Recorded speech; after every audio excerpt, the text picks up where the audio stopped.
हमारे बच्चे आचरण में अच्छे हैं, खान पान और आदतें सब अच्छी हैं, जानवरों से प्रेम भी करते हैं और गाय सेवा में भी विश्वास है, परंतु वे मंदिर में बैठ के पूजा पाठ नहीं करते।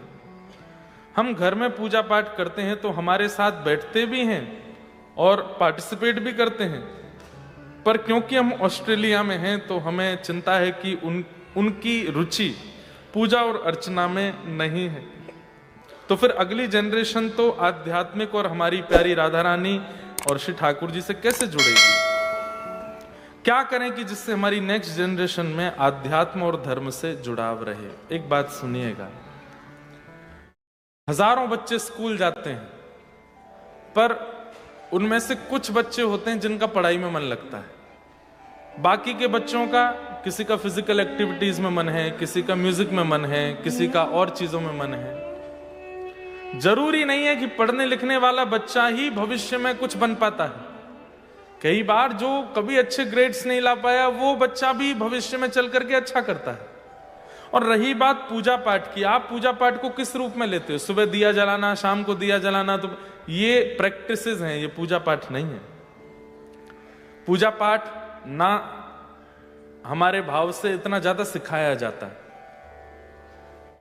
उनको ज्यादा आप परेशान मत होइए उनके भाव से। आपने जो बात बताई ये लक्षण भी हैं तो बहुत अच्छी बात है। वो खान पान नहीं करते, जानवरों से प्रेम करते हैं, बुरी आदतें नहीं हैं, अच्छा बोलते हैं, अच्छे रहते हैं, लेकिन बस थोड़ी रुचि कम है पूजा पाठ में।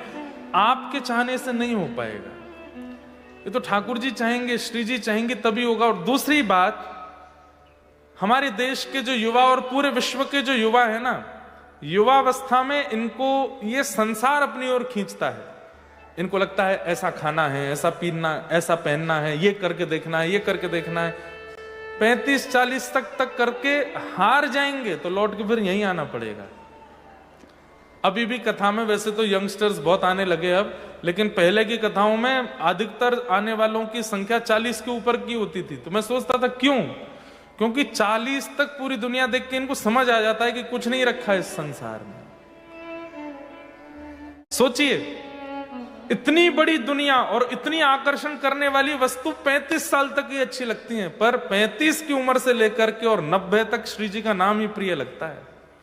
बस ये युवा अगर समझ जाएं, हमारी तरह 14 वर्ष की अवस्था में हमको चेतना आ गई थी कि यही करना है, अपने पिताजी की गादी संभालनी है, भगवत प्रेम, भगवत भाव में रहना है।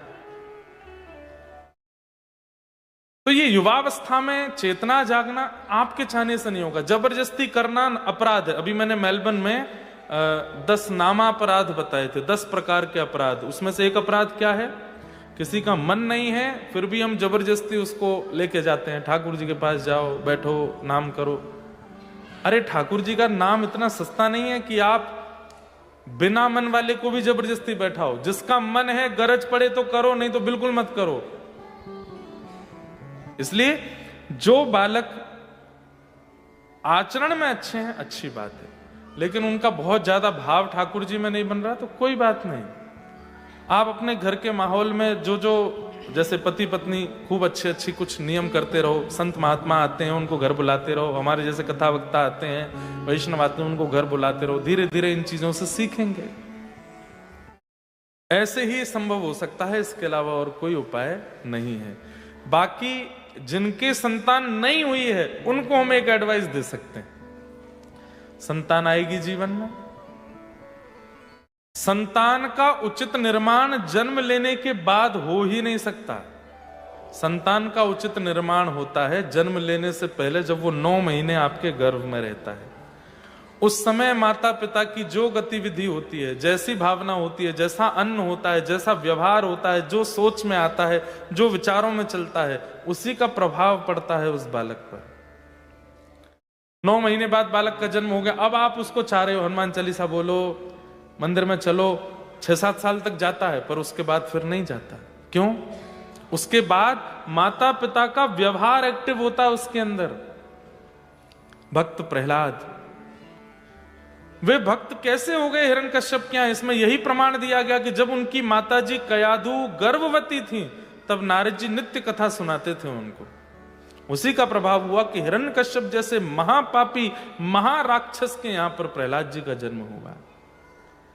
इसलिए जिनके बालक आ चुके हैं दुनिया में, अब उनको तो हम कुछ ज्यादा नहीं बता सकते। वो तो बस प्रयास ही करिए, कथा में लाओ, खूब सत्संग में लाओ, प्रयास करो। पर जिनकी संतान अभी नहीं आई है, ऐसे नव दंपति अगर यहां बैठे हैं और जब पता चले कि कोई मेहमान आने वाले हैं घर में, बेवजह की लड़ाइयां बंद कर दीजिएगा, बेवजह का घूमना फिरना बंद कर दीजिएगा, उल्टा सीधा खाना बंद कर दीजिएगा, उल्टा सीधा बोलना सोचना बंद कर दीजिएगा। नित्य कथा सुनना है, नित्य पॉजिटिव रहना है। और 5 कर्म बताए गए हैं, ध्यान से सुनना।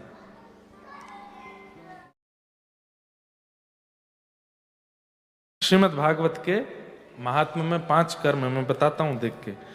तो जो बिल्कुल अभी नव विवाहित हैं और संतान का आगमन होने वाला है, उनको 5 कर्म करने चाहिए, विशेष रूप से माताओं को। अब कई बार माताएं बोलती हैं सब चीज हमको ही क्यों करनी है, पुरुषों को क्यों कुछ नहीं करना? भाई जब आप घर से जाते हो ना, तो घर में जो जिम्मेवार व्यक्ति होता है उसी को सब बता के जाते हो। यहाँ पे चाबी रखी है, वहां पे गैस रखी है, उसको बंद कर देना। गैर जिम्मेवार को कुछ नहीं बोल के जाते, बल्कि उसको ले और जाते, तू तो मेरे संगी चल, पीछे से रहेगा तो बर्बाद और करेगा। तो इस संसार रूपी घर की, ठाकुर जी का घर संसार, इसकी सबसे बड़ी जिम्मेवार जो है वो माताएं बहनें हैं। इसलिए सारे नियम धर्म सब माताओं को सिखाए जाते हैं। बोले तुम करोगी तो ही ये संसार बचेगा। गोवी ही विप्रैश्च वेदैश्च सती भी सत्यवादी भी अलुब्धा दानशीलश्च सप्तैते धार्यते मही। 7 लोग पृथ्वी को संभालते हैं। कौन? गोवी ही, गैया, पहला गौ। विप्रैश्च, ब्राह्मण। वेदैश्च, वेद पढ़ने वाले, वेद पढ़ाने वाले। सती भी, यानी कि पतिव्रता नारी। सत्यवादी भी, सत्य बोलने वाला। अलुब्धा, लोभ रहित व्यक्ति। दानशील, दान करने वाला। ये 7 ही हैं जो पृथ्वी को संभालते हैं। इसलिए माताओं को समझाया जाता है सत्यम शौचम दया दानम एक भुक्तुम तु भोजनम वर्षावधि स्त्रिया कार्यम तेन पुत्रोति निर्मल।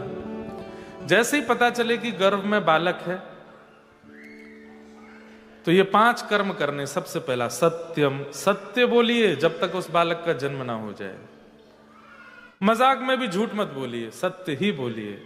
हां, परिस्थिति कहीं ऐसी आ जाए कि पति जो है, सत्य बोलने पर पति का सब बर्बादी होना है, ऐसे में सत्य नहीं बोलना। बाकी ज्यादा से ज्यादा सत्य बोलो। सत्यम ब्रूयात। दूसरा शौचम, पवित्रता रखिएगा। अच्छे वस्त्र पहनिए, आसपास भी पवित्र वातावरण रखिए। नेगेटिव बातें करने वाले, उल्टी सीधी गॉसिप्स करने वालों से दूर रहिएगा। भगवत चर्चा, भगवान नाम चलता रहे, ऐसे स्थान पर बैठिएगा। ऑस्ट्रेलिया को अच्छा भविष्य देना है, भारत को अच्छा भविष्य देना है, तो ध्यान से सुनिएगा इन बातों को। सत्यम, सत्य बोलिए। शौचम, पवित्रता। सत्यम, शौचम। तीसरा दया। मन में क्रोध मत आने दीजिएगा, सब पर दया करो। अरे भयंकर शत्रु भी यदि सामने आ जाए तो उस पर भी दया कर दीजिएगा, सब पर दया। सत्यम, शौचम, दया। और चौथा दानम। जब तक बालक का जन्म ना हो रोज कुछ दान कीजिए। चाहे डॉलर दान कीजिए, चाहे वस्त्र दान कीजिए, अन्न दान कीजिए, कुछ भी दान कीजिए। रोज कुछ कुछ निकालते रहिए, दान करते रहिए जब तक उस बालक का जन्म ना हो। सत्यम, शौचम, दया, दानम। और 5वां थोड़ा सा कठिन है, एक भुक्तुम तु भोजनम। केवल एक समय भोजन करो, बाकी समय फलाहार करो।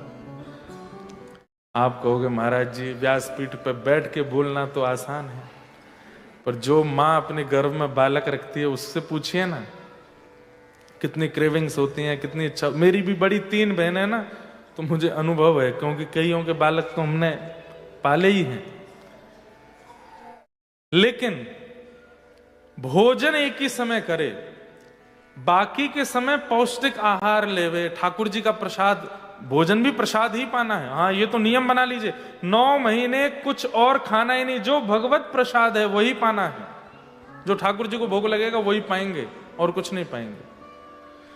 कहते हैं वर्षावधि स्त्रिया कार्यम तेन पुत्रोति निर्मल। यदि 9 महीने, वैसे तो वर्ष लिखा है 1 वर्ष तक, यानी कि बालक के गर्भ में आने के बाद, जन्म लेने के बाद भी 1 वर्ष जब तक पूरा ना हो जाए, तब तक इन नियमों का पालन यदि माता करे तो उसका बालक साधारण नहीं होगा। उसके बालक की बुद्धि, उसके बालक का मन, उसके बालक की योग्यताएं सामान्य नहीं होंगी। तेन पुत्रोति निर्मल। हम लोग गलत सीखते हैं कि पेरेंटिंग जन्म लेने के बाद होती है। नहीं, पेरेंटिंग तब होती है जब वो गर्भ में होता है, आपकी नाभि से जुड़ा है, आपकी मन बुद्धि सबसे वो जुड़ा हुआ है। आपके विचार, आपकी बुद्धि, आपकी बोली, आपकी सोच, आपकी बातें, वो सभी उसका निर्माण करती हैं। केवल शरीर नहीं बनता मां के गर्भ में, मन, स्वभाव, विकार, विचार सब बनते हैं, इसलिए उसका ध्यान रखिए। तो जनरेशन जो आई नहीं है उसको सुधारने का तरीका तो है, पर जो आ गई है उसके लिए तो ये प्रयास करो, क्योंकि जबरदस्ती से भी काम बनने वाला तो नहीं। फिर किसी का प्रश्न है कि मोक्ष और भगवत प्राप्ति में अंतर क्या है। ध्यान से सुनना। मोक्ष मतलब मृत्यु के बाद भगवान का दर्शन, भगवत प्राप्ति मतलब जीते जी भगवान का दर्शन। ये दोनों अंतर है। हमें दोनों चाहिए। जीते जी ठाकुर जी का अनुभव करना है। क्यों? मीराबाई ने जीते जी पाया, सूरदास ने जीते जी पाया, गोस्वामी तुलसीदास ने जीते जी पाया, सक्कूबाई ने जीते जी पाया, नामदेव, ज्ञानेश्वर माउली, जो नाम बोलिए, रामदास बोढ़ाना, गुजरात के, बड़ोदरा के, सबने जीते जी पाया। तो हम मृत्यु की प्रतीक्षा क्यों कर रहे हैं? जीते जी पाना ये भगवत प्राप्ति है। भक्ति करते करते रिश्ते दूर होने लगते हैं, क्या करें? और अभी वो सब अकेलापन में बदल जाते हैं, तब हम क्या करें? भाई देखो, ठाकुर जी कैसे हैं? वरहा पीडम नटवर वपु कर्णयो कर्णकारम विभ्रदवासः कनक कपिसं वैजयन्तीं च मालां रंध्रान् वेणोवधर सुधया पूरयन् गोपवृन्दैः वृंदारण्यम स्वपदरमणम प्राविशद गीत कीर्ति। बहुत ध्यान से सुनिए सब लोग, इधर देखो। ये बहुत भजन भक्ति करने वालों के इतने रिश्ते कम क्यों हो जाते हैं? फ्रेंड सर्कल इतना कम क्यों पड़ जाता है? अच्छा, इस संसार की एक दुर्भाग्यपूर्ण बात बताऊं? सब लोग इधर देखो, ध्यान से सुनो। आप जितने कामी, जितने विषयी, जितने उपद्रवी, जितने संसार के भौतिकवाद में पड़े, उतने संबंध आपके ज्यादा। और आप 8 बजे सो जाते हैं, 4 बजे उठ जाते हैं, प्याज लहसुन नहीं खाते, मांस मदिरा का सेवन नहीं करते, पार्टीज में नहीं जाते, उल्टे सीधे काम नहीं करते, गॉसिप्स में मन नहीं लगाते, तो आपके उतने रिश्ते कम। क्यों? जिसके यहां किराए पर रहते हैं उसके यहाँ के नियम पालन करोगे तो ही वो आपको अपने किराए पर रहने देगा। कलयुग में हम लोग किराएदार, किराए के रूप में रहते हैं। और कलयुग के नियम क्या है? गलत खाओ, गलत पियो, गलत करो, छल करो, कपट करो, ईर्ष्या करो, द्वेष करो। और जब हम उन पालनों को नहीं करते तो किराएदार हमसे नाराज ही रहता है। कलयुग हमसे नाराज ही रहता। तुम ये सब तो करते नहीं, नाम गाते हो, अरे टाउन हॉल में जाके भी कथा सुन रहे हो,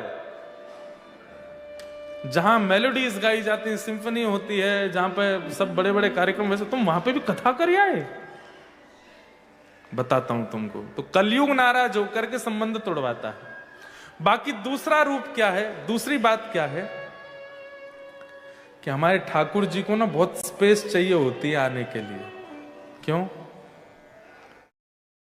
मुकुट टेढ़ा, बरहा पीड़म, इतना बड़ा तो मुकुट पहनते हैं सिर पर, और वो भी सीधे रहें तो सीधा रहे ना, ऐसे। तो यहाँ तक की स्पेस चाहिए। फिर उसके बाद में हाथ भी पूरे यहाँ से कोहनी उठा लेते हैं, इधर से भी ऐसे बंशी बजाते हैं, तो इतनी स्पेस चाहिए। फिर उसके बाद कमर को लेफ्ट हैंड साइड थोड़ा सा ऐसा कर लेते हैं, और फिर उसके बाद पैर वैर भी ऐसे कर लेते हैं। तो इतनी स्पेस घेरने के लिए जगह चाहिए ना। मन में हमारे बहुत सारे लोग बैठे हैं, तो ठाकुर जी कहते सबको निकालो, तभी तो मैं भीतर आऊंगा। मुझे आने के लिए स्थान चाहिए, मुझे आने के लिए अवकाश चाहिए। इसलिए ठाकुर जी जब मन में आने लगते हैं, तो जैसे अब आपके यहाँ तो बहुत स्पेशियस है पूरी ऑस्ट्रेलिया ही, यहाँ तो जरूरत ही नहीं होती। कभी दिल्ली मेट्रो में बैठ के देखो, कभी मुंबई की लोकल में बैठ के देखो, इधर से कोनी मार, इधर से ये कर, इधर हटा, ये कर। बहुत दिन हो गए, अभी कितने 10 दिन हो गए हमको ऑस्ट्रेलिया में, थोड़ी भीड़ भाड़ ऐसे चढ़ नहीं रही हमारे ऊपर। इंडिया में आता है आनंद, भैया थोड़ा जगह दे दो यार, थोड़ा सा खड़े हो, इतनी भीड़ हो गई है वृंदावन में। ठाकुर जी को स्थान चाहिए, इसलिए हृदय से सबको निकाल देते हैं। और जब पूरा स्पेशियस हो जाता है हृदय, तब आते हैं श्याम सुंदर, और फिर आके ऐसे अड़के खड़े होते हैं कि फिर निकल ही नहीं पाते। अच्छा, सीधी वस्तु आवे तो आएगी, निकल भी जाएगी, लेकिन टेढ़ी मेढ़ी वस्तु आवे तो पहले आएगी बड़ी मुश्किल से, और आ गई तो फिर जाएगी नहीं। हमारे ब्रज वृंदावन की एक लीला सुनाते हैं कि एक गोपी आंख बंद करके बैठी थी। नारद जी महाराज आकर के बोले, हैं वृंदावन में कौन तपस्या कर रहा है? अरे वृंदावन प्रेम की भूमि में आंख बंद करके चित्त में किसको धारण कर रही हो गोपी? तो गोपी कहती है, ये वृंदावन है नारद जी, यहां आंख बंद करके किसी को धारण नहीं किया जाता। तो आंख बंद करके चित्त में अड़े हुए श्याम सुंदर से निवेदन कर रही हूं कि निकल जाओ। बहुत देर हो गई है बैठे बैठे, ना काम कर पा रही हूं, ना भोजन बना पा रही हूं, ना पति की सुन पा रही हूं, ना सास की सुन पा रही हूं। चित्त से थोड़ी देर के लिए निकल जाओ ताकि घर के काम कर लूं मैं। वृंदावन उल्टा है, वहां नेत्र बंद करके ध्यान नहीं किया जाता, ध्यान करके चित्त से ठाकुर जी को निकाला जाता है।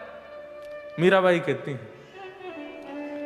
माई मेरे श्याम लग्यो संग डोले, माई मेरे श्याम लग्यो संग। समझ में आया?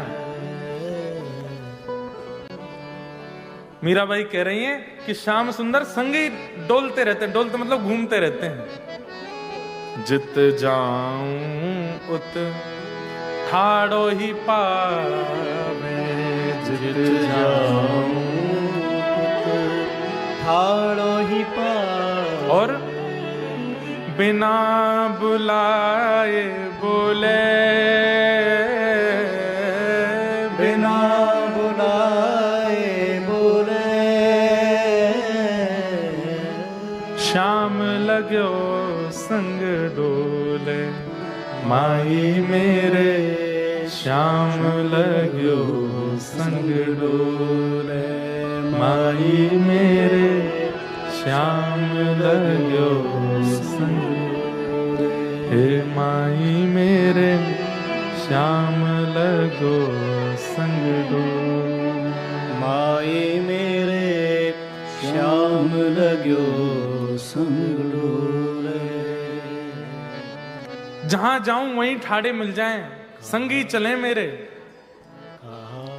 वृंदावन की रसरीति तो ऐसी है कि श्याम सुंदर एक क्षण के लिए भी चित्त छोड़ करके नहीं जाते, सदा चित्त में बसे रहते हैं। और क्या कह रही हैं?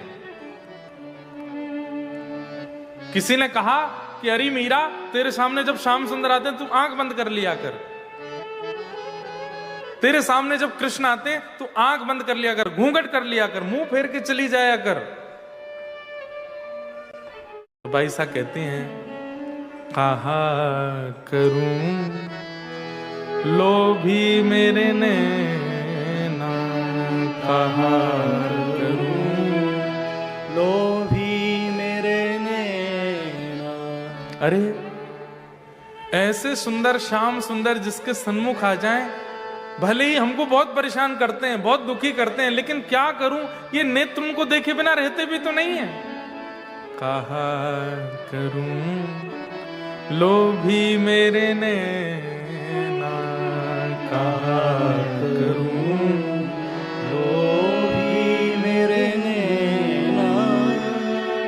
हंस हंस घूंघट खोले,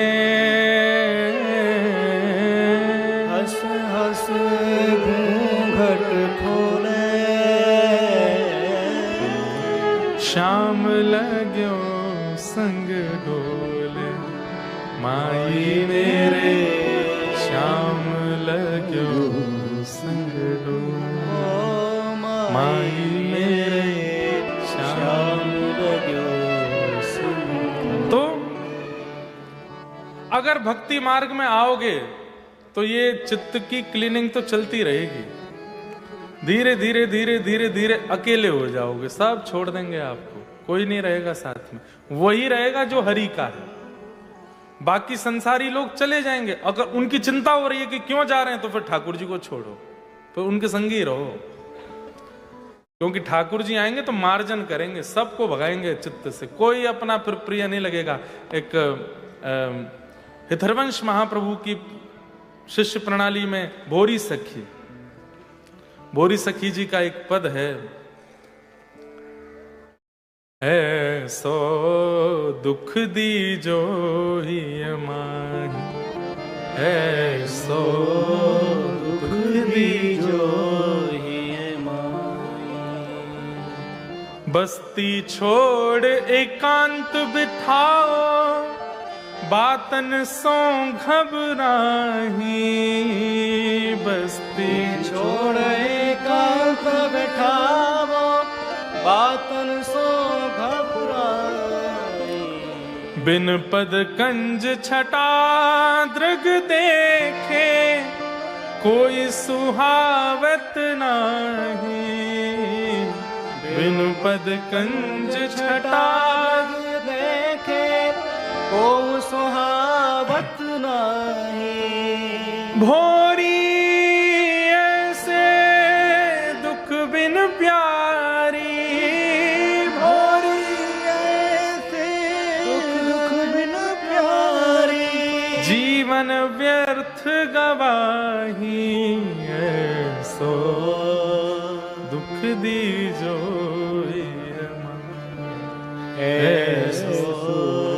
दुख दीजो।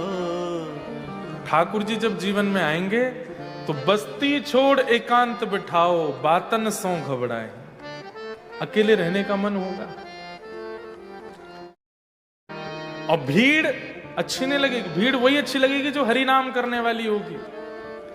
इसलिए आपका जो ये प्रश्न है कि भक्ति करते करते रिश्ते दूर होने लग रहे हैं, मित्र दूर हो रहे हैं, क्या करें? भाई सा कहती हैं, भाई छोड़िया बंधु छोड़िया, छोड़िया जग सो, भाई छोड़िया बंधु छोड़िया, छोड़ा जग सोई, साधुअन संग बैठ बैठ, साधुअन संग बैठ बैठ, साधुअन संग बैठ बैठ, साधुअन संग बैठ बैठ, लोक लाज खोई रे मेरे तो गिरधर गोपाल, मेरे तो गिरधर गोपाल, दूसरों न कोई, दूसरों न कोई,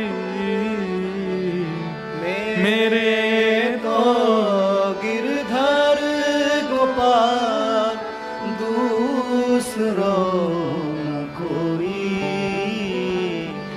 दूसरों न कोई। तो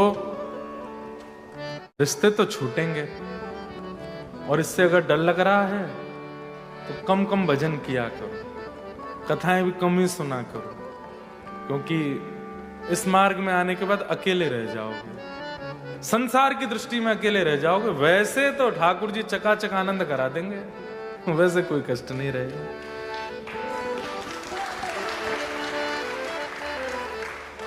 अगर प्याज लहसुन खाते हैं और बाकी सब नियम पालन करते हैं तो क्या फिर भी हम ठाकुर जी को प्रिय नहीं लगेंगे? ऐसा नहीं है, लेकिन गीता में भगवान एक बात कहते हैं, भुंजते त्वघम पापात ये पचंत्यात्म कारणम। जो बिना मेरा भोग लगाए केवल अपनी जीव को स्वाद देने के लिए भोजन बना के खाते हैं और मेरा भोग नहीं लगाते, वो कहीं ना कहीं अपने पाप को जन्म देते हैं। कौन से पाप? जो पाप गंगा स्नान करने से, तीर्थ यात्रा करने से नष्ट हो चुके हैं, प्रायश्चित करने से खत्म हो गए हैं, वो पुनर्जागृत हो जाते हैं बिना ठाकुर जी को भोग लगाए पाने से। और ठाकुर जी को प्याज लहसुन का भोग लगता नहीं है, क्या करें फिर? कोई बहुत बड़ा पाप नहीं है, अपराध नहीं है, लेकिन प्रयास करो कम, धीरे धीरे कम करो। क्योंकि तामसिकता है, ये जो टेम्पर हाई होना, बहुत जल्दी गुस्सा आ जाना, ईगो पर लग जाना, ये सब बहुत होता है। ये तामसिक भोजन करने वालों की स्थिति होती है। व्यक्ति जब तामसी भोजन छोड़ देता ना, धीरे धीरे कामनेस उसके अंदर आने लग जाती है, शांति, सहनशीलता। हम कथा करते हैं, हजारों लोग प्रेम करने वाले हैं, लेकिन सैकड़ों लोग गालियां भी देते हैं, सैकड़ों लोग अपमान भी करते हैं, उल्टे सीधे विरोध भी करते हैं, लेकिन मन पर ज्यादा फर्क नहीं पड़ता। और इन सब का कारण कहीं ना कहीं तामसिकता का त्याग। अच्छा, आप कभी सोचते नहीं कि महाराज जी जीन्स क्यों नहीं पहनते हमारी तरह? ये धोती बगलबंदी ही क्यों पहनते हैं? ये तिलक रोज क्यों लगाते हैं? शिखा क्यों रखते हैं? ये सब तक सब सात्विकता है। जब सात्विक व्यक्ति रहने लगता है ना, धीरे धीरे धीरे धीरे धीरे धीरे उसके मन पर, उसकी बुद्धि पर उसका असर होता है। और कैसे असर होता है? सहनशील बनने लग जाता है, पेशेंस लेवल उसका थोड़ा ठीक होने लगता है, दूसरों में दोष देखना कम हो जाता है, फालतू की अपवाद, फालतू की बकवाद, इन सब में रुचि कम हो जाती है। हंसना, खेलना, मगन रहना, आनंद में रहना, ये सब उसका प्रारंभ हो जाता है। इसलिए सात्विक रहो। अब बुरा नहीं मानना, ऑस्ट्रेलिया के जो लोग हैं इतनी सी बात पे गुस्सा हो सकते हैं, इतनी सी बात पे गुस्सा हो जाते हैं। फ्लाइट में आप बैठे हो, बगल में कोई ऑस्ट्रेलियन बैठा है, आप जरा सी कोहनी लगा दो तो गुस्सा हो जाएंगे। एक बार पता नहीं कहां कि, हाँ यहीं की बात थी शायद, पहली बार जब मैं आया था 2 साल पहले, तो मैं कनाडा से आया था यहाँ पर, बहुत लंबी फ्लाइट थी, कुछ सामान निकाल रहा था ऊपर से, तो पीछे वाला पैर ऐसे करके बैठा था, उससे पैर लग गया मेरा। ऐसे घूर के देखा, मैंने कहा सॉरी भैया। दूसरी बार मैं फिर उठा फिर से पैर लग गया। अब की बार तो खड़ा ही हो गया। मैंने कि आई एम वेरी सॉरी, मेरे को थोड़ा पता नहीं लगा। अब वो पैर भी तो ऐसे चौड़ा के बैठा था, गलती उसी की थी, पर हम लोगों का स्वभाव नहीं है ना लड़ने का कि उसको बोलूं कि पैर अंदर कर ले। तीसरी बार मैं वॉशरूम से आया, फिर से पैर लग गया तो उसने एयर होस्टेस को बुला करके खूब जो है लड़ाई झगड़ा सा करने लगा। मैंने कान वान पकड़े, मैंने भैया माफ कर दे, बैठ जा भाई, 2 घंटे की फ्लाइट रह गई है। अगर मेरे अंदर सात्विकता नहीं होती, तामसिकता होती, तो मैं भी उल्टा लड़ जाता, पैर पकड़ के एक आध घूंसा घल देता, कुछ ना कुछ चली जाते दोनों में। क्यों? तामसिक व्यक्ति जो होता है ना, उसका स्वभाव कैसा होता है? देख लूंगा, तुझने किया कैसे तुझे बताता हूं। और वैष्णव कैसा होता है? भैया तुम जीते हम हारे, तुम ठीक है सुना लो, 2-4 और कह लो हमको। अब इस पर भी लोग कई बार बोलते हैं, महाराज जी आप क्या सिखा रहे हैं दुनिया को? सहना सिखा रहे हैं। आप ये कैसे सिखा सकते हैं कि भाई कोई कुछ भी कर जाए तुम सह लो? अरे ठीक है, कोई बहुत बड़ा अपराध करे, कोई बहुत ही बड़ा अपमान कर दे, आपकी डिग्निटी पर बात आ जाए, बहुत ज्यादा कुछ, तो बोलो भी। छोटी मोटी बातों पर लड़ने के लिए मना कर रहे हैं, तो ये तो अच्छी बात है, हिंसा कम होनी चाहिए संसार में। तो तामसिक वस्तुओं का जब आप सेवन करते हो तो आपका टेम्पर हाई होता है, पेशेंस लेवल घट जाता है, बुद्धि विवेक से काम करना बंद कर देती है, इसलिए उसको खाने के लिए मना किया गया है। बाकी धीरे धीरे प्रयास करो, कम करो। हाँ, हफ्ते में नियम बना लो, केवल उन्हीं दिनों पर खा लो, फिर धीरे धीरे उन दिनों में भी छोड़ दो। बढ़िया। अरे बिना प्याज लहसुन का कोई बढ़िया प्रसाद बनाए तो क्या। हम कल रात्रि प्रसाद पाने गए थे जिनके यहाँ, कहाँ है वो बहन जी, ये बैठी, इन्होंने पिज्जा भी बनाया था, इन्होंने नाचोस भी बनाए थे, इन्होंने और भी बहुत सारी चीजें बनाई, पर सब बिना प्याज लहसुन का। जो वो था, क्या बोलते हैं उसको, सॉसेस वगैरह भी सब बिल्कुल वैसे, कितना बढ़िया बना था। तो ऐसी वस्तुएं सेवन करो धीरे धीरे। बाकी आप लोग जहां रहते हैं वहां पर बच पाना तो बहुत मुश्किल है, लेकिन फिर भी प्रयास करो। एक बात और बोलूं, ठाकुर जी को भोग मत लगाया करो, पिज्जा का, पास्ता का, इन सब का भोग नहीं लगना चाहिए। कई लोग मेरी बात से नाखुश भी होंगे, लेकिन आप जानते हैं भारत में जितने भी मंदिर हैं, आज भी उन मंदिरों में हजारों साल पुरानी प्रसाद की पद्धति क्यों चल रही है। जगन्नाथ मंदिर में अगर आप जाएंगे तो आज भी हजारों साल पुराना दाल भात ही बनता है, आज भी महाप्रसाद ही पाते हैं, आज भी ठाकुर जी कटहल की सब्जी होती है, दाल में आती, आदि आदि सब सामग्री बिल्कुल सेम है, कोई परिवर्तन नहीं है उनमें। क्यों? क्योंकि वे सब प्रसाद सिद्ध हो गए हैं और ठाकुर जी वही पाते हैं जो भारत की उपजाऊ वस्तु है। कई मंदिरों में तो विदेशी फल भी नहीं आते, कई जगह टमाटर नहीं जाता, कई जगह मसूर की दाल नहीं जाती, कई जगह और भी चीजें नहीं जाती जो विदेश की वस्तु है, ठाकुर जी को भोग नहीं लगता। अब मैदा,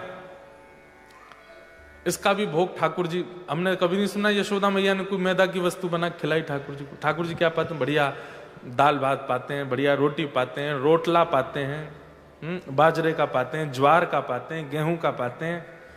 उसी में वेरिएशन कर दो, पर वेस्टर्न कल्चर की जो आधुनिक वस्तु है, ठीक है आप कभी कभी ठाकुर जी को दूर से दिखा के खा लो, पर भोग मत लगाओ। मैं एक बार कथा में कह रहा था, मैं ठाकुर जी को पिज्जा का भोग लगता होगा, तो ऐसा कहते हैं कि पर्दा करते ही ठाकुर जी के पास श्री जी आती हैं, अष्ट सखा आते हैं, अष्ट सखी आती हैं, सब आके पूछते हैं जय जय आज कहा बनाया हो आपके भक्त ने? ठाकुर जी कहते होंगे पिज्जा बनाया भाई। मधुमंगल कहते हो हैं जे कहा भला भैया कैसे खानो या को? बोले उठा ले। मधुमंगल उठा तो होगा, फिर चीज लंबी खिंचती होगी, अरे लाला जे कहा कर रहा या मैं ते, अरे श्रीदामा ए लंबी से कछु ने करे है, तोड़ दे बीच में, दे रस्सी खींची चली जा रही है। फिर ठाकुर जी खाते भी होंगे, फिर लंबी मोहते खिंचती होगी, अरे जन कहा भला है भैया, या तो बढ़िया तो रोटी सा गई है, अपना लगाओ प्रेम से पाओ। तो ऐसा लगता है, तो ठाकुर जी को वही वस्तु दो जो ठाकुर जी को प्रिय लगती है। आपने कल अपनी कथा में कहा था कि आत्मा को ईर्ष्या होती है। अब देखो, ये मैंने कल की कथा दोबारा सुनना, मैंने पहले कहा आत्मा को, फिर मैंने कहा चित्त को। मैंने तुरंत करेक्ट भी किया, थोड़ी सी जीभ फिसल गई थी हमारी। आपने आज पूछ तक लिया कि आत्मा तो सच्चिदानंद है, आप कैसे कह सकते हो कि उसको ईर्ष्या होती है? नैनम छिंदंती शस्त्राणी नैनम दहति पावका। आत्मा ना कभी जलती है, ना कभी मरती है, ना कभी भीगती है, ना कभी ईर्ष्या, ना, तो आपने कैसे कह दिया कि उसको ईर्ष्या होती है? आई एम वेरी सॉरी, आत्मा को नहीं होती है, चित्त को होती है। अगर हमारा पार्टनर भक्ति के अपोज में हो, दीक्षा के अपोज में हो, बिल्कुल सपोर्टिव ना हो, तो उन्हें कन्विंस कैसे करें?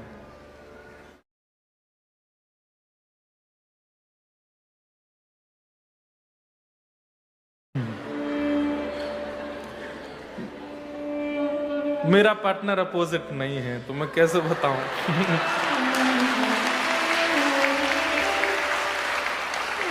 ऑलरेडी कन्विंस्ड है, तो अब क्या बताएं? अब कभी कभी तो कथा में वो बातें बोलती है ना जो अनुभव किया हो, अब जो अनुभव में ही नहीं है वो कैसे बताऊं? लेकिन हाँ, एक की कथा हमको याद है। कौन? श्री तुकाराम जी महाराज। महाराष्ट्र के एक संत हुए श्री तुकाराम जी। उनकी पत्नी जो थी वो बिल्कुल अनुकूल नहीं थी, तो वो कई बार रोकती थी और भी चीजें थी, पर तुकाराम जी क्या करते थे, उसके सामने शांति रहते थे, पूरे दिन एकांत में भजन करते थे। पत्नी करे ऐसा प्रयास करते, लेकिन नहीं करती तो उसको जबरदस्ती नहीं बोलते थे, ठीक है नहीं करती नहीं करो, पर वो जब जब समय मिलता तो बैठ करके भजन कर लेते थे। जैसी पत्नी सामने आती थी तो छोड़ देते थे, भाई उसको अच्छा नहीं लगता। ऐसे संत श्री तुकाराम जी महाराज पंढरीनाथ भगवान के परम प्रिय भक्त हुए। तो अपोजिट व्यक्ति यदि आपके जीवन में है तो उसके लिए यही एक उपाय है कि आप थोड़ा उनके अनुकूल बन के रहो। बहुत ज्यादा प्रयास मत करो कि भाई ये कराओ ही, दीक्षा दिलाओ ही। नहीं करवा रहे हैं तो मन ही मन सब काम कर लो। देखो इसका एक उदाहरण बताऊं। जैसे कई बार परिवारों में बालक कहीं विवाह करना चाहता है लेकिन माता पिता सब अगेंस्ट हैं, तो बालक क्या करता है, माता को भी नहीं बताता, पिता को भी नहीं बताता, मन ही मन उसको सबको बोलता है नहीं करूंगा, बात नहीं होगी मेरी, लेकिन फिर भी वो बात भी कर लेता है, प्रेम भी निभा लेता है, सब काम कर लेता है। हम सब जगह इतने ज्यादा अच्छे हैं पर ये भक्ति में हम कहां फिसल जाते हैं।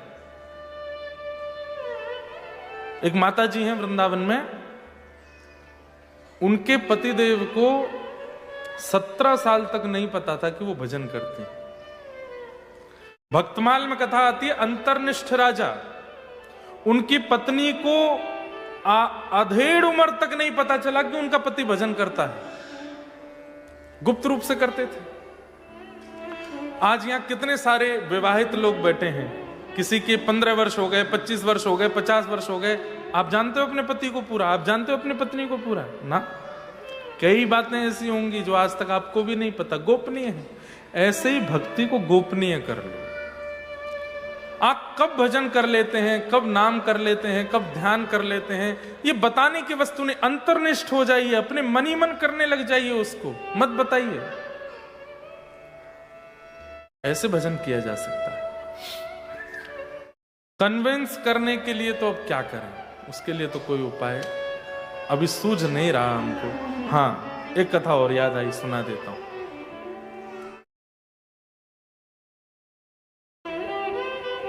इसको खोलने का कोई पर्पस है, बार बार ये थोड़ा बंद रहता है तो हमको आवाज कम आती है।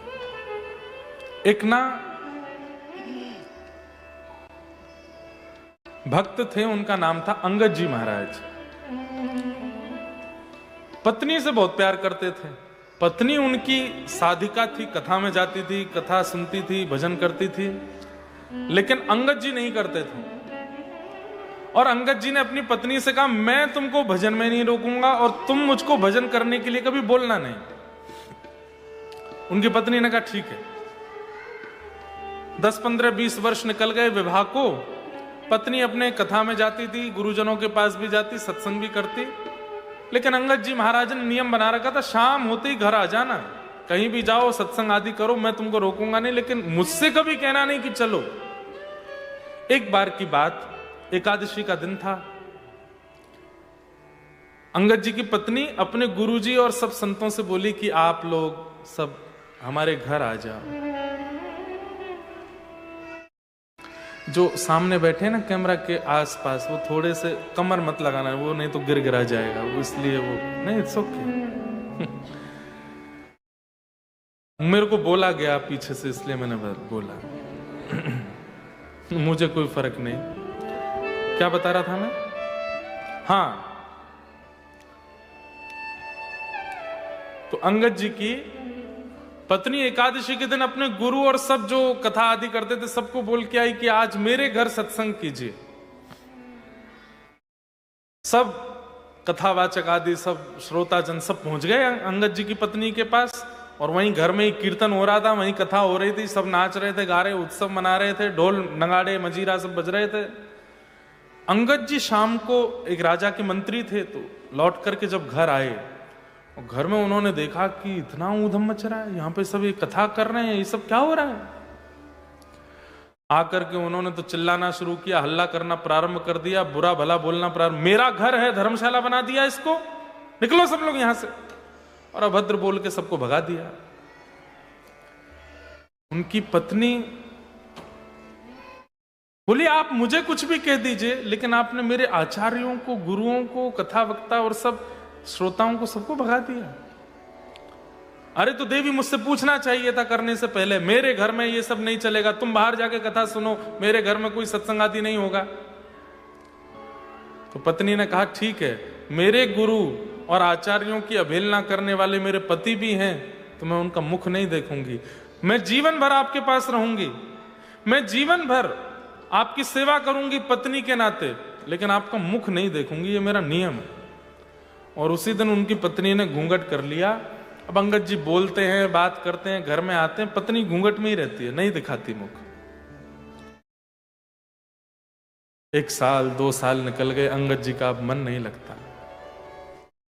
अंगद जी बोले क्या करें, घर जाने की इच्छा भी नहीं होती, पत्नी बात ही नहीं करती है, मौन हो गई है, शांत हो गई है, बस रोटी बना के दे देती है, वस्त्र दे देती है, जो मेरी जरूरतें हैं उनको पूरी कर देती है, बाकी ना मुझसे बात करना, मुझको देखना, कुछ भी नहीं। एक दिन अंगद जी ऐसे दुखी दुखी जा रहे थे तो देखे एक जगह कथा हो रही थी। तो अंगद जी बोले इस कथा ने ही मेरा घर सब बर्बाद किया, सुनूं तो सही एक बार बैठ के, है क्या यहां पे। अंगद जी जाकर के जैसे ही बैठे कथा में, थोड़ी देर सुनते सुनते सुनते, इतना 1-1.5 वर्ष बाद 2 वर्ष बाद पहली बार उनको बड़ी शांति लगी, बहुत सुख मिला। और थोड़ी देर में ही सब खड़े हो गए और अपने अपने घर को जाने लगे। तो अंगद जी बोले आप सब कहां जा रहे हो? बोले कथा विश्राम हो गई, सब अपने घर जा रहे। अब कब होगी? बोले अब तो ये विश्राम हो गई, अब तो 7 दिन की थी, आज 7वां दिन पूरा हो गया। तो अंगद जी इतने व्याकुल हो गए, अब मैं कथा कहां सुनूंगा? बोले इन महाराज जी की कथा अब दूसरे गांव में 10 दिन बाद है। तो अंगद जी को 10 दिन काटने भारी पड़ गए। 10 दिन बाद उस गांव में पहुंच गए, वहां भी पूरी कथा सुनी।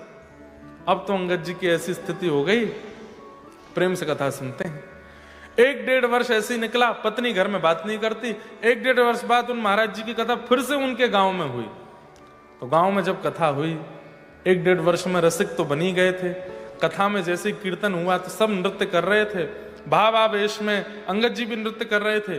अंगद जी को नहीं पता कि उनकी पत्नी भी वहां बैठी है, उनकी पत्नी को नहीं पता कि अंगद जी भी बैठे।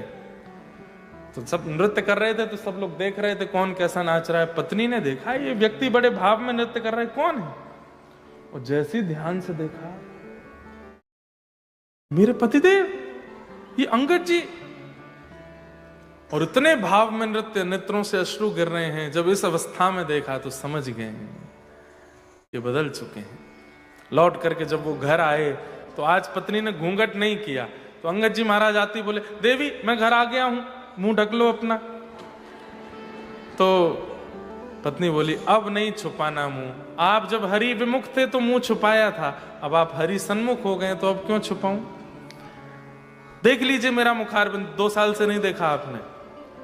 अंगद जी ने देखा, देख के क्या बोले, देवी पता नहीं अब पहले जैसे देखने की इच्छा भी नहीं हो रही है। ठाकुर जी की जब से कथा चित्त में आई है, अब तो बस उन्हीं को देखने की इच्छा है। इतनी प्रसन्न हो गई उनकी पत्नी। और अंगद जी और उनकी पत्नी ने खूब फिर आगे और भी चरित्र है। महाप्रभु जगन्नाथ जी से ये मिले, इन्होंने मणि ठाकुर जी को उपहार में दी।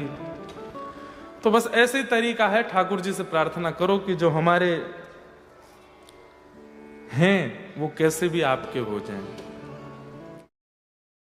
किन्हीं का प्रश्न है कि मुझे एंजाइटी, घबराहट बहुत होती है, डर जाती हूं बहुत, प्लीज हेल्प मी, मुझे उपाय बताइए। आप अगर हो सके तो गजेंद्र मोक्ष का पाठ किया करो। जिनका भी ये भाव है, YouTube पर गजेंद्र मोक्ष चलाइए और उसका PDF अपने हाथ में लीजिए, साथ साथ में उसका पाठ किया कीजिए। और दूसरा है नारायण कवच। गजेंद्र मोक्ष और नारायण कवच, इन दोनों का पाठ करना प्रारंभ कर दीजिए। घबराहट, डर, एंजाइटी, डिप्रेशन, ये सबसे उभरने में बहुत सहायक होगा। और तीसरा, चलते फिरते उठते बैठते खाते पीते जॉब पर कहीं भी कृष्ण कृष्ण कृष्ण कृष्ण कृष्ण कृष्ण बोलते रहा करो। और जब भी एंजाइटी लगे तो श्री कृष्ण गोविंद हरे मुरारे, हे नाथ नारायण वासुदेव, श्री कृष्ण गोविंद हरे मुरारे, एक कोई नाम, एक कोई मंत्र, उसको आश्रय ले लीजिए। गजेंद्र मोक्ष रात्रि में, नारायण कवच सुबह में। इसका पाठ सुन करके साथ में पढ़िए, याद करिए। जिस दिन याद हो जाएगा उस दिन के बाद हमको मिलना, एंजाइटी नहीं होगी, डर नहीं लगेगा, घबराहट नहीं होगी। ये दोनों ही श्रीमद् भागवत में है और इंटरनेट पर उपलब्ध है, वहां से आप ले सकते हैं।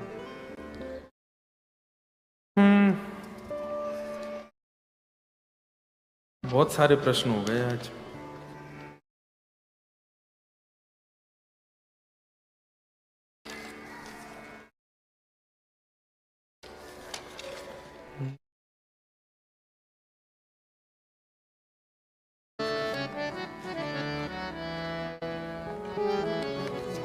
सबको प्रणाम, जय श्री कृष्ण। अब हम लोग कल के प्रसंग पर चल दें। भगवान 4 प्रकार के अपने भक्तों के विषय में बता रहे हैं। इस प्रसंग में प्रवेश करें उससे पूर्व थोड़ा हरिनाम, कुछ भगवत भाव कर लें, उसके बाद प्रवेश करेंगे।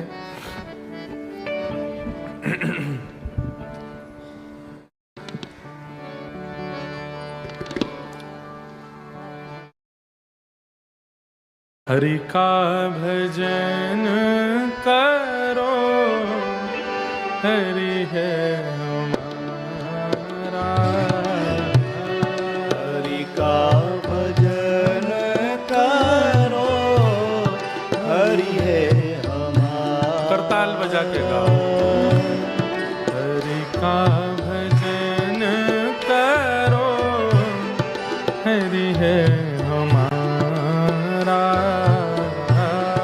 हरि का भजन करो, हरि है हमारा। हे हरि नाम लेने वाला, हरि नाम लेने वाला, हरि नाम गाने वाला, हरि नाम गाने वाला। हे हरि का है प्यारा। हरि का भजन करो, हरि है हमारा। हरि का भजन करो, हरि है हमारा। हरि नाम से तेरा काम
कृष्ण कृष्ण कृष्ण हरे हरे, हरे कृष्ण कृष्ण कृष्ण हरे हरे, हरे राम राम राम हरे हरे, हरे राम राम राम हरे हरे, हरे कृष्ण कृष्ण कृष्ण हरे हरे, हरे कृष्ण कृष्ण कृष्ण हरे हरे, हरे राम राम राम हरे हरे, हरे राम राम हरे हरे, जय राधे राधे, जय राधे राधे, राधे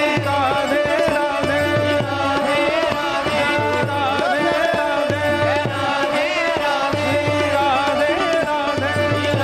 राधे, राधे राधे, राधे राधे, जय राधे राधे, जय राधे राधे, राधे राधे, जय राधे राधे, जय राधे राधे, राधे राधे, राधे राधे, जय राधे राधे, जय राधे राधे, जय राधे राधे, राधे राधे, जय राधे राधे, जय राधे राधे, जय राधे राधे, राधे राधे, जय राधे राधे, जय श्री राम, राधे श्री राम, जय श्री राम।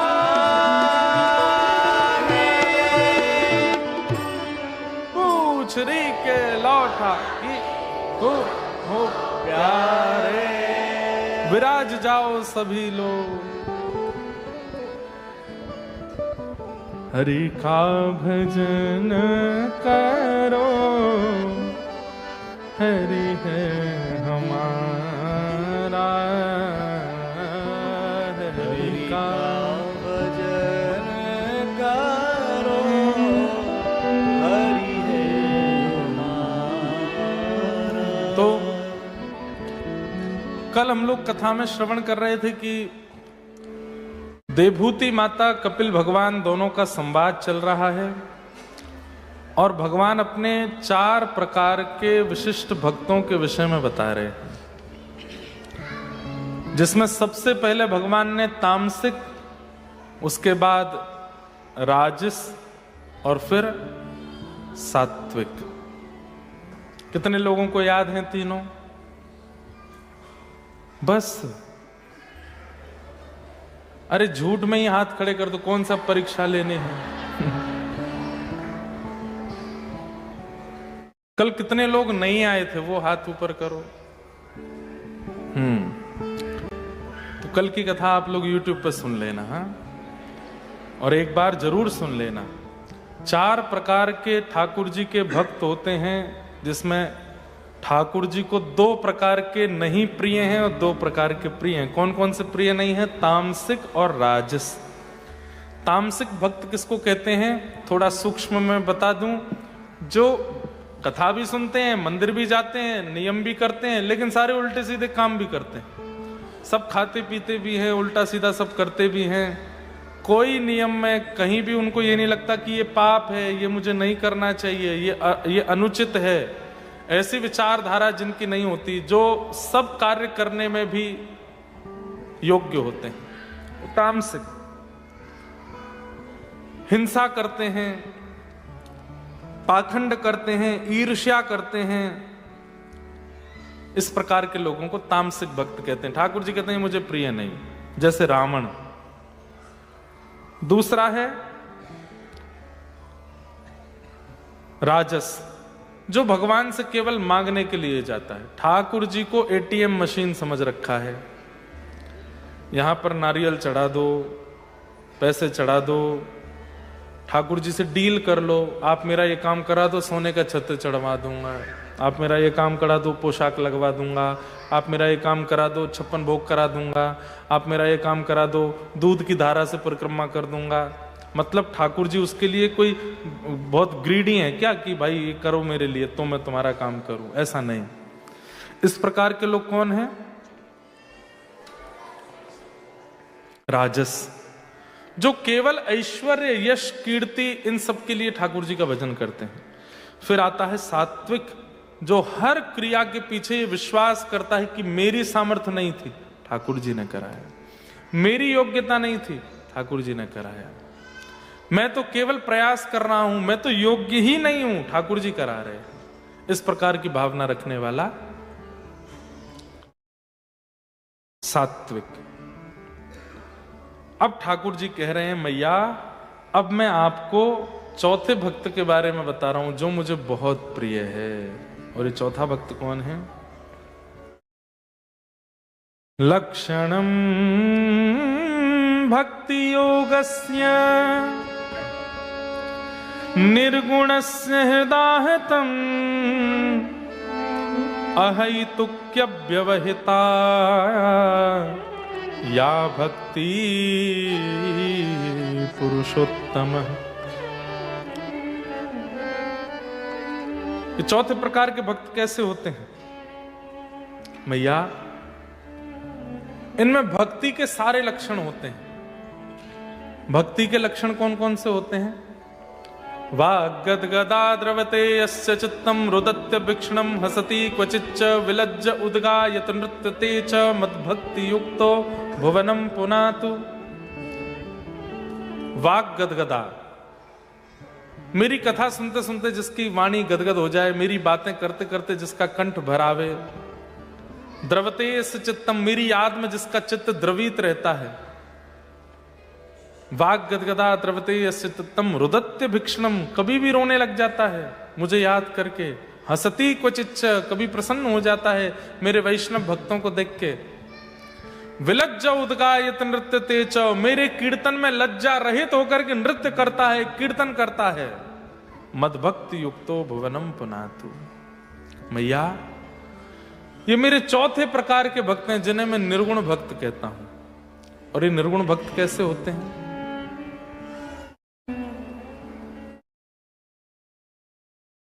मन ना रहे 10-20, मन ना रहे 10-20, एक हाथों सो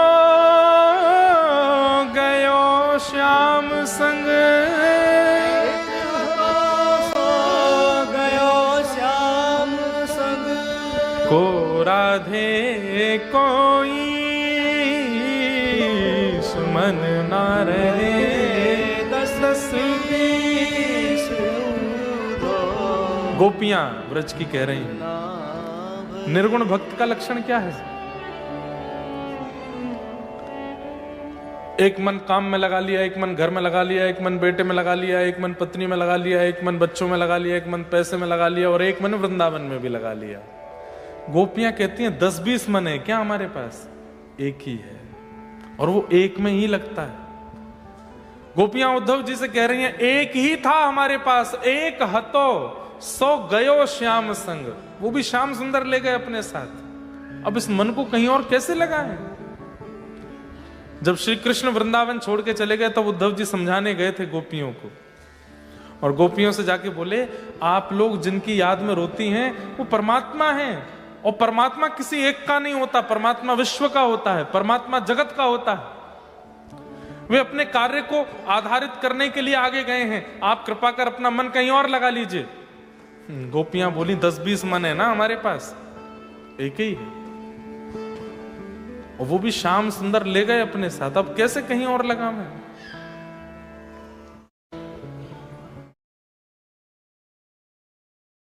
हे उद्धव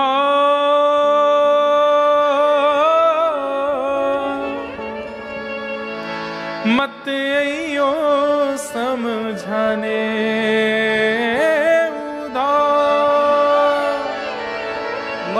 मत आइयो समझाने।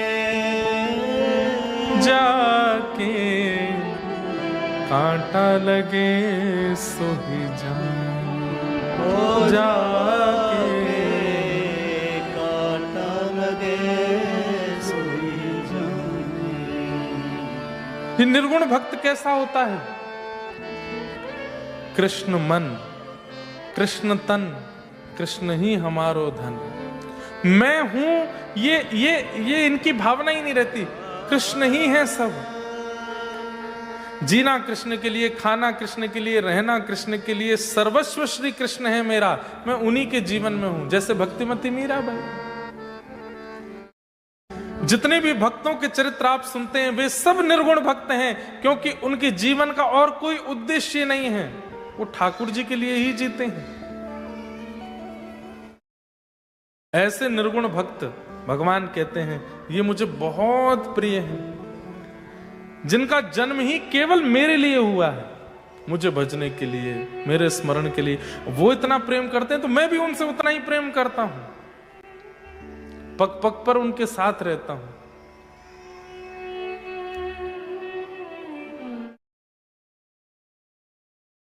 निर्गुण भक्त, इसके अंदर नाम ही है निर्गुण, इसके अंदर कोई गुण ही नहीं है, केवल एक ही गुण है, क्या? कृष्ण गुण। चलत कृष्ण, उठत कृष्ण, बिठत कृष्ण, बोलत कृष्ण, कृष्ण कृष्ण कृष्ण, सब जगह कृष्ण है। कृष्ण मन कृष्ण धन, कृष्ण ही हमारो धन, आठों याम ऊधो हमें, कृष्ण ही सो काम है। ये निर्गुण भक्ति की परिभाषा है। वह उस वस्तु को स्वीकार नहीं करेगा, वह उस जगह को स्वीकार नहीं करेगा, वो उस भाव को स्वीकार नहीं करेगा, वो उस व्यक्ति को स्वीकार नहीं करेगा जो कृष्ण विहीन है। सब जगह कृष्ण चाहिए बस। भगवान कहते हैं ये निर्गुण भक्त कैसे होते हैं? बोले मुझसे कुछ नहीं मांगते, और कभी कभी इनकी मृत्यु के बाद में मुक्ति भी देता हूं तो ये मुक्ति भी नहीं मांगते, इनको मुक्ति भी नहीं चाहिए। सालोक्य शास्त्र सामिप्य सारूप्य एकत्यमुप्युत, दीयमानम न गृह्णन्ति बिना मत सेवनम जना। ठाकुर जी कह रहे हैं मैं अपनी 5 प्रकार की मुक्ति भी इनको देता हूं, इनको वो भी नहीं चाहिए। कितनी प्रकार की मुक्ति होती है? 5। कौन कौन सी मुक्ति होती है? ध्यान से सुनो। पहली मुक्ति का नाम है सालोक्य, मतलब व्यक्ति भजन करता है और जब अपने प्राण त्याग देता है तो उसको उस लोक की प्राप्ति होती है जहां ठाकुर जी निवास करते हैं। उसको कई लोग वैकुंठ कहते हैं, कई लोग उसको गोलोक धाम कहते हैं, कई लोग उसको साकेत कहते हैं। राम उपासकों के लिए साकेत धाम, कृष्ण उपासकों के लिए गोलोक धाम, नारायण उपासकों के लिए वैकुंठ धाम। लोक की प्राप्ति हो जाती है। कभी कभी चलते फिरते ठाकुर जी दिख जाते हैं, ये सालोक्य मुक्ति है, वो लोक मिल जाता है जहां ठाकुर जी रहते हैं। दूसरी मुक्ति का नाम क्या है? शाष्टी। शाष्टी मुक्ति का मतलब है लोक भी मिलता है और लोक में थोड़ी सी सेवा भी मिल जाती है। जैसे ठाकुर जी